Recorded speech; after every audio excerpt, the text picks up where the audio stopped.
Parenting an adult kid. Wow.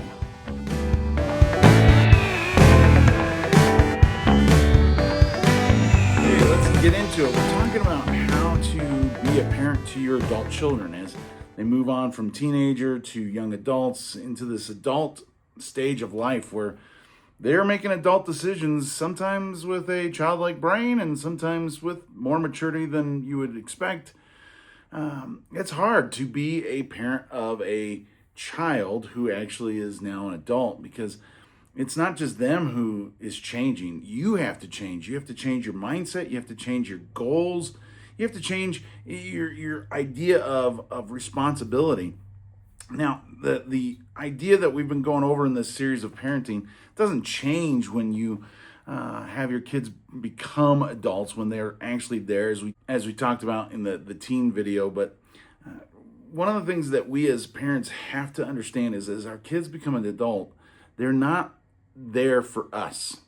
You find it in 2 Corinthians chapter 12 that he talks about this principle. Paul writes that children are not to be saving up for their parents, but parents for their children. And then he goes, I'll most gladly spend and be spent on behalf of your souls. The idea of a parent basically getting their kid to adulthood and then going, okay, now the kid has to center their life around me, pay me back, work in that. Look, God has commands for the kids of how to deal with their parents, how to love their parents, how to really love them and pay them back. But that's not the parent's job, is to see to it that their kids pay them back. That's the kid's response to the Lord. And hopefully if you've done things God's way, that would be a very natural, organic, or relational response from them because of their love for the Lord and their love for you because you've actually loved them. The idea, though, is we often kind of get into that mindset like, well, now that they're adults, they're going to be very helpful to me. They're going to have kids, and then the grandkids will be here. And we talked about this in other videos where it almost becomes this, now they'll all kind of worship me and be thankful towards me. And that's just not the idea. Everything we do as parents is to bless and to give, not to take and not to receive. Later on in that same passage in 2 Corinthians 12:19, Paul talks about, again, as a father to his children. And he says, have you been thinking all along that we have been defending ourselves to you? We have been speaking in the sight of God as those in Christ. And everything we do, dear friends, is for your strengthening. It's for your strengthening. Now, he's even talking like they're his kids, but now he's calling them friends because that's kind of how it needs to become. Not that your kids have to be your friends and they become your friends and they focus, but it moves from a parent-child relationship to a peer relationship, a friendship that should have been based in love because you were trying to strengthen them as you were raising them. But now that they're raised, the goal hasn't changed. You're still trying to strengthen them. You're still trying to bring them good. You're looking to build a real relationship in the Lord, not so that they are focused on you, but rather that they love the Lord. And as you love them, they may respond, and hopefully they do respond. But we're not looking to control the adult kids. We're not looking to save them from every little harm and every little embarrassment and things that may cause you pain. You're just seeking to be someone who is a benefit to them in their relationship. Again, in that conversation that Paul is having in 2 Corinthians 12, he's saying, look, I don't want your possessions. I want you. And the idea, again, is this genuine relationship, this genuine loving relationship that is one based on truth, based on love, based on the truth and love of Christ. But you can't get there by thinking, well, now that I've done my bit, now they owe me. You have to keep in mind you are spending and being spent on behalf of your kids' souls, your grandkids' souls, that you're not looking to be repaid with worldly gain or gratitude or indebtedness from your kids. You are literally looking to just build that genuine relationship. Luke 16 verse 9 says, I tell you, use worldly wealth to make friends for yourself so that when it is gone, they will welcome you into eternal dwellings. The whole idea is you're looking for an eternal relationship that may cost you a lot here in this life, and it may cost you physically, monetarily, time-wise, priority-wise, emotional. I mean, it costs. And yet your goal is to have these peer-like relationships with your own children, that you have helped them and built them up. Now that they're adults, they may not be as mature as you, or maybe, hopefully, they even excel beyond your maturity. But either way, you're looking for that eternal relationship, not just the immediate gratification of familial fun and the reward of just family events and people thinking you guys got it all together. You really want to have your heart towards, well, like he says in Psalm 16, that the delight is in the holy ones, and in Philippians 4:1 and 1 Thessalonians 2, he talks about this concept of people being our reward, being our crown, being our joy, that as we pour out for their sake, the reward we receive for pouring out ourselves for others' sake is not them repaying us, but rather the relationship that's genuinely developed because we love them, because we would die for them. We do die for them on a daily basis, spiritually speaking. That's the kind of thing that happens. But what goes on a lot of times is we as parents, when the kids get to adulthood, we still want our standards met. We still want our timetable followed. We still want things to center around us. And we get to the place where maybe we guilt trip, we manipulate, you just maybe even bully. You just make your kids have to be about you if they're going to have a relationship with you. That's not love. It's about you pouring out your life for them, not them pouring their life out for you. Yeah, some might go, well, but shouldn't they? Of course they should, but that's their response. That's their responsibility, not yours. Yours is to do your part. Because otherwise, you can do all kinds of loving things. Parents give kids their money, they give time, they give presents, they help them out with different things. And yet, secretly, what they're hoping for is, again, that the kids become all about them, that they maintain that sphere of control, that they keep the leverage and they're always superior. Well, 1 Corinthians 13 talks about that kind of stuff. It says, if I speak in the tongues of men and of angels, but have not love, I am only a ringing gong or a clanging cymbal. Makes a big noise, can be very disturbing. If it's done right, maybe it sounds good, but it fades out. It goes away, and it's kind of pointless in a lot of ways when it's just without love. It doesn't last, and it's not really genuine or of substance. He goes on. If I have the gift of prophecy and can fathom all mysteries and all knowledge, and if I have absolute faith so as to move mountains, but have not love, I am nothing. I mean, you talk about, you can be as religious, you could be going to church, you could be saying all the right things, you could be doing all the right things, but if your heart isn't for your children, not wanting them about you, but literally you want them just to know the Lord and be blessed and walk in the freedom and joy of Christ. If you're not willing to lay down your life with no repayment whatsoever, that's the risk of love. Now, again, God works it out that will happen. But if that's what we go in expecting and demanding and working towards, that they're always going to love us back, you've already kind of skipped it. You got to love at the risk of it never being returned. Because if you don't love, all this faith stuff becomes nothing. He keeps going on. If I give all I possess to the poor and exult in the surrender of my body, I'm sacrificial and all this, but have not love, I gain nothing.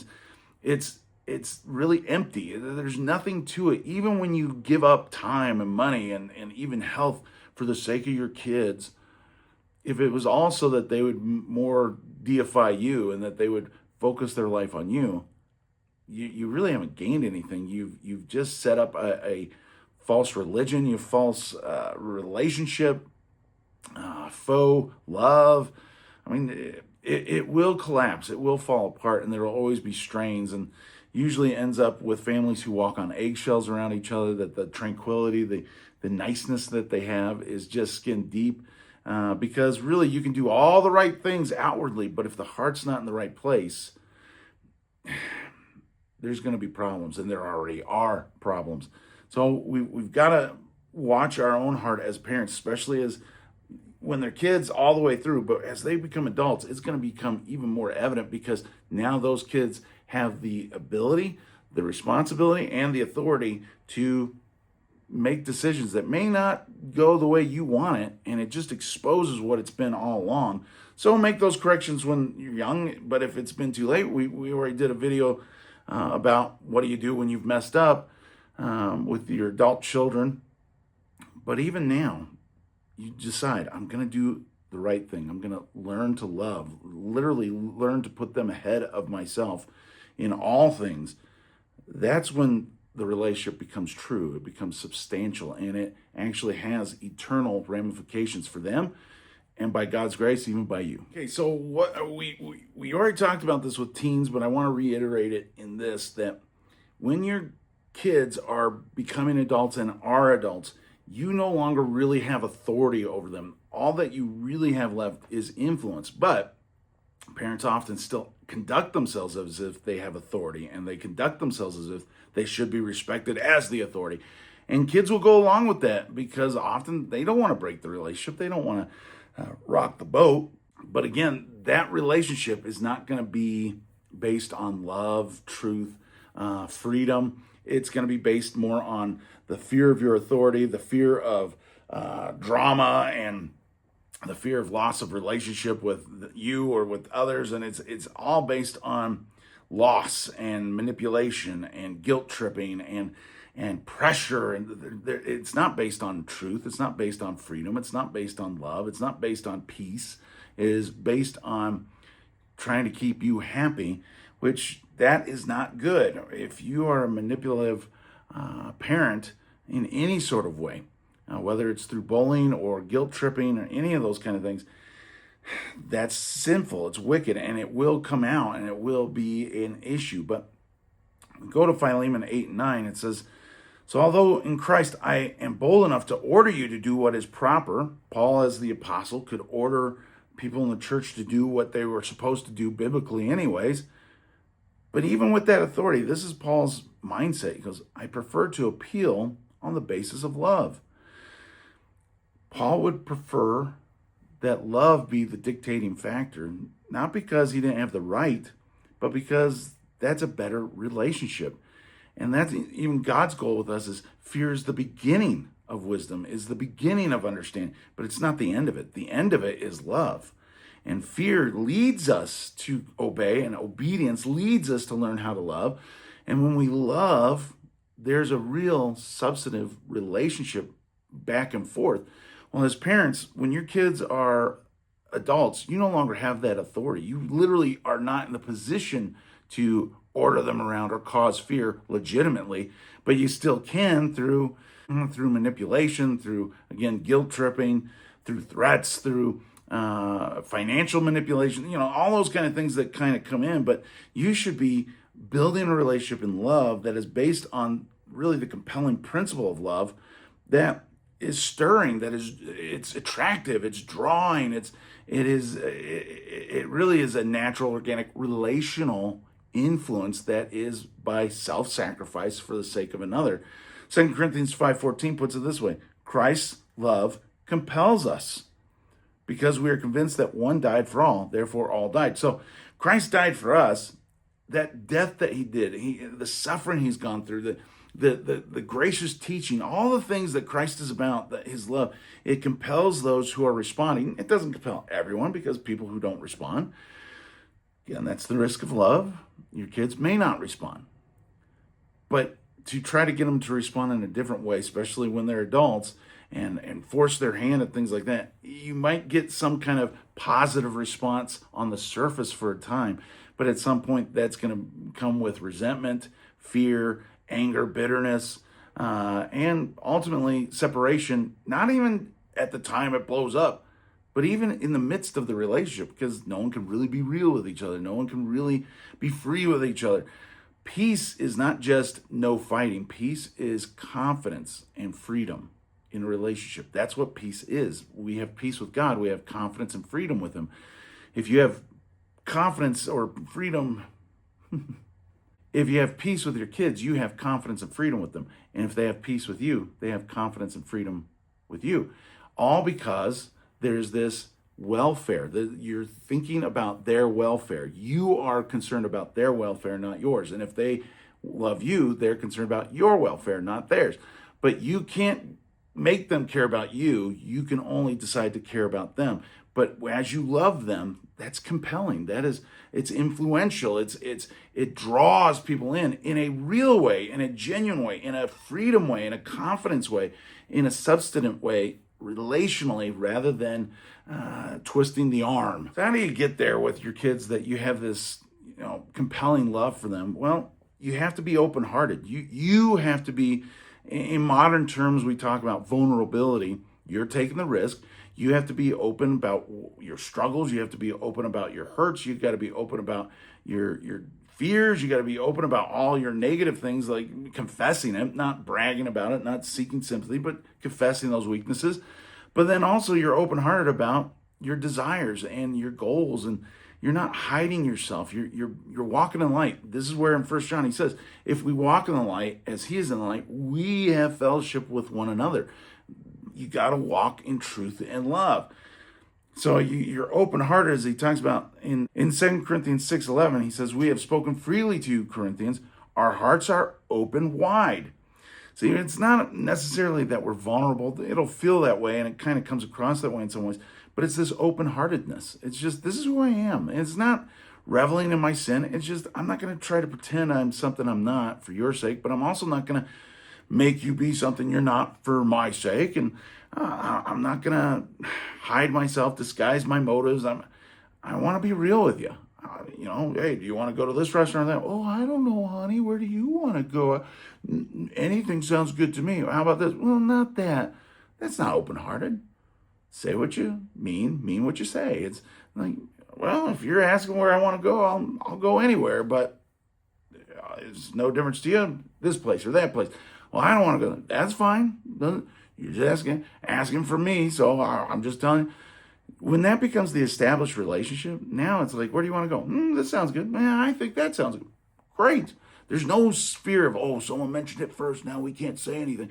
There's open conversations. There's freedom. There's joy. And you get to laugh with each other. You get to joke with each other. You get to be real with each other. You get to say serious things to each other. You get to help each other. You get to cry with each other. You get to lift each other up and encourage each other when you're open-hearted. So he says, it is not our affection, but yours that is restrained. As a fair exchange, I ask you as my children, open wide your heart also. So it's not wrong to teach and to point out to kids, you're restraining your affections towards me when it calls for it. But if that's your whole goal in life, they got to love me. The only reason Paul could say this kind of stuff with confidence and openness freely is because he had confidence in his heart for them. He really loved them. And whether they responded or not, he was going to continue to love them and care about them and do what was biblically good.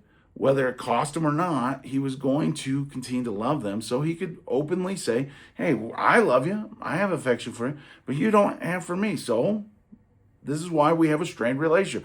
It's not about just ooey gooey stuff and never saying hard things, but it is saying hard things with the right motive, with the right heart, because you can say nice things or hard things, but if you have not love, but if you do have love, it becomes something. It's compelling. It draws you in. 2 Timothy 3:10-14 says, you, however, have observed my teaching, my conduct. You know all about this. You know my life. You know this, right? He says, you observed my teaching, my conduct, my purpose, my faith, my patience, my love, my perseverance, my persecutions. I mean, he's saying, you know all this stuff that I've suffered. You know all these things that I've gone through. Why? Because we know each other. We've participated in life together. I haven't hidden myself. I'm an open heart to you. And he says, now, later on in that same passage, he says, indeed, all who desire to live a godly life in Christ Jesus will be persecuted. He's going, so I'm not trying to fool you like it's all great. He goes, you know it. You've seen it in my life. But evil men and impostors go from bad to worse, deceiving and being deceived. But as for you, continue the things you have learned and firmly believed. So you firmly believe this stuff. Your kids come to the place because of your compelling love over the years. They come to the place where they have learned it and they firmly believe. Why? Because since you know from whom you've learned them, they know you. It's been real. They've watched your life. You say the right thing, but do the wrong thing. Your kids know the difference, especially as they become adults. They will notice. One of the most disillusioning moments in life is when kids start to recognize that as they become adults where their parents were faulty. It doesn't mean their kids are better. It doesn't mean their kids are doing better. Just they start to recognize, wait a second, that can be very disillusioning. But if you have an open heart the whole time and they see that you're flawed from the time that they're young to the time that they're adults, and then it's not a surprise that you're faulted, but they saw you striving to do better. They saw you making every effort to love and to grow. They're not shocked at your failings, but they are encouraged by your continual effort to love and grow. So they see it's genuine and they know that these things are real because they've observed it in your life. Not because you're perfect, but because you're striving to excel. They see the genuine love you have for them and the love you have for the Lord, even if it's not perfect. This is what, even as they become adults, if you haven't done this all along, you still make this your goal, make this your practice, start to grow in it, learn in it. Again, most of these points that we're making, it's not like you start it when your kids are adults, but it becomes more of the forefront. I mean, you have to train, you have to discipline, you have to instruct when they're kids, but as they become adults, those things go away, and the things that were kind of in the background, your own heart, your own walk. Now, that'll always affect them even as children, but those things come to the forefront completely because that's all that's left really is the genuine relationship. So you find in John 17, verse 19, Christ says, "For them I sanctify myself, so that they too may be sanctified by the truth." You want to parent your kids well when they're adults? You take the influence you have and you make sure that influence is godly, that the very presence that you have in their life is not a detriment, it's not a burden, it's not an obstacle. It is a blessing. It is an example. It is an encouragement that you have set yourself apart from worldliness, from selfishness, from pride, always seeking to excel in love for others, love for God, putting away sin, killing the old man. This is what it means to set yourself apart, that you are not going into worldly things. But because you set yourself apart, your adult children still are being helped and encouraged and strengthened by your very life. They too will be sanctified. They have your influence that it sets them apart. They see the example. They see the result of your faith. He talks about that in Hebrews. Then he says, look to your leaders and mimic their faith. You as a parent are a leader. Even when your kids are adults, they have authority over themselves. They move on from that. It doesn't mean that you're still not leading the path because they'll be watching you as you get older. Do you complain about all your aches and pains in a funny way or a complaining way? Are you really complaining, or are you just enjoying life? Are you making it all about how poor and sad you are? Or are you making it about how great God is and how much you're just blessed by them? This sets the example to them that you're actually still parenting your kids by how you live. But often we want to manipulate, we want to control, but then we also just let the guard down and we're like, well, you're adults now, you can handle how awful I am. We may not say that, but that becomes kind of the issue, that a lot of times as your kids become adults, it's like, well, now I don't have to fake it anymore. I don't have to be responsible for you. And so now here I am and you got to deal with it. You're an adult now. It's kind of a weird dichotomy. We want to control and still parent them, but then at the same time, we want to drop all the work of being godly around them. Well, that shows where we were all along. Gong! You were doing the right things maybe, but not with the love from the heart. But if you love your kids, you are still leading them. You're not an authority over them. You don't get to tell them what to do, but you set an example for them to follow. And it's highly influential because just like Jesus set himself apart so that we might be set apart, that we would follow in his steps. It's the same thing you're doing with your kids. This is the influence. This is the great effect you can have in your kids' lives in parenting them when they're adults. Is your life is exemplary. Your life is such that they can follow you as you follow Christ. So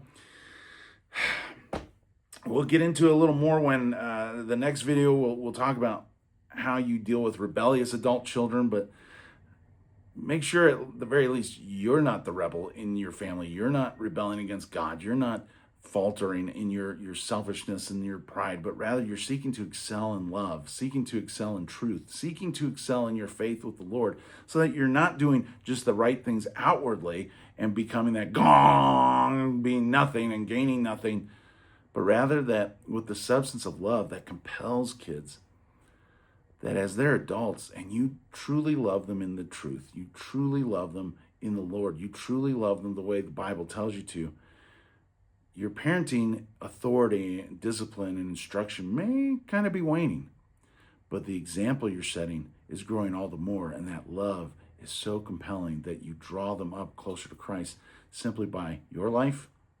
That's godly parenting. That's heavenly parenting, even your adult children.